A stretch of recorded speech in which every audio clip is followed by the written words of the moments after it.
اللہ کسی قوم کو ذلیل و رسوا نہیں کرتا جب تک وہ اللہ کے حکموں کا انکار نہیں کرتی۔ قومیں رسوا اور ذلیل تب ہوتی ہیں جب اللہ کے حکام سے رخ پھیریں اور اعراض کریں، پھر قوموں کو پیس کے رکھ دیا جاتا ہے۔ ماضی کے اندر جو قوموں کو عذاب دیے گئے تھے وہ حصی تھے، اور حضور علیہ الصلوۃ والسلام کے بعد جو عذاب آتے ہیں وہ حصی نہیں ہیں، وہ معنوی ہیں۔ ماضی کے اندر جو قوموں کو عذاب دیے گئے، ان پہ پتھر اترے، ان کے اوپر چوہوں کا عذاب آیا، ان کے اوپر مینڈکوں کے عذاب آئے، طوفان آئے، ڈبو دیے گئے، ان کی شکلیں مسخ کر دی گئی، خنزیر اور بندر بنا دیا گیا، مختلف صورتوں میں تبدیل کر دیا گیا۔ لیکن اس امت میں ایسا نہیں ہوگا، مسخ حقیقی نہیں ہوگا، مانوی مسخ ہوگا۔ مطلب کیا کہ حقیقی مسخ تو یہ ہے چہرے بدل جائیں، مانوی مسخ ہے چہرے نہ بدل جائیں، سوچ غلط ہو جائے۔ یہ ہے مسخ مانوی، اندر بدل جائے، اور وہ عذاب مانوی ہوگا، اور اس عذاب مانوی کی صورت تشتت ہے، افتراق ہے۔ قومیں جب افتراق میں مبتلا ہوتی ہیں تو یہ اللہ تعالیٰ جل شانہ کی ناراضگی کا روپ ہوتا ہے۔ اللہ تعالیٰ جل شانہ جب کسی سے ناراض ہو جاتا ہے تو ایک تو اس قوم سے، سورہ یاسین کا ابتدائیہ دیکھیے، جب حبیب النجار نے آ کے ان 2 فرستادگان کے لیے کہا تھا کہ یہ اللہ کے فرستادہ ہیں اور تم سے مانگتے کچھ نہیں ہیں، اور تم ان کو قتل کے درپے ہو گئے ہو، لیکن انہوں نے حبیب نجار کو بھی دھر لیا، اور پھر نتیجہ کیا ہوا کہ ان کو بھی شہید کر دیا، اور جو فرستادگان الہی آئے تھے، پیغمبر آئے تھے، ان کو بھی شہید کر دیا۔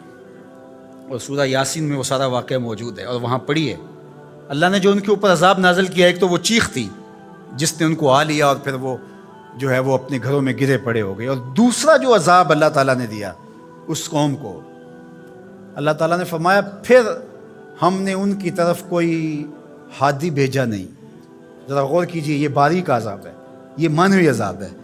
انہوں نے میرے فرستادگان کی قدر نہیں کی تو پھر میں نے سزا کیا دی کہ پھر ان کی طرف میں نے کوئی ہادی نہیں بھیجا، رہنما نہیں بھیجا جو ان کی رہنمائی کر سکے، ان کو بلائے، ان کو پھر اندھیروں میں بھٹکنے کے لیے چھوڑ دیا۔ تو یہ بات ذہن میں رکھیے گا، جب قومیں تشدد، ناقدری، اچھے لوگوں کو نظر انداز کرنے کا مزاج پیدا کرتی ہیں تو پھر ان کے اوپر جو عذاب بھیجے جاتے ہیں ان میں سے ایک عذاب کہ پھر وہ حقیقی قیادت سے محروم کر دیے جاتے ہیں۔ آج میرے وطن اور عالم اسلام کی جو حالت ہے، ہم اس وقت قیادت کے اعتبار سے یتیم ہیں۔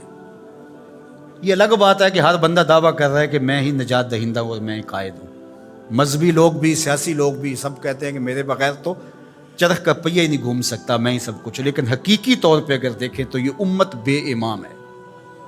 اس وقت ہمارے پاس قیادت کا فقدان ہے، اگرچہ قائدین کی بہتات ہے، لیکن قیادت، حقیقی قیادت جو درد امت کا مداوع کر سکتی ہو، جو ضرورت کی کفیل ہو، وہ قیادت آج ہمارے پاس نہیں ہے۔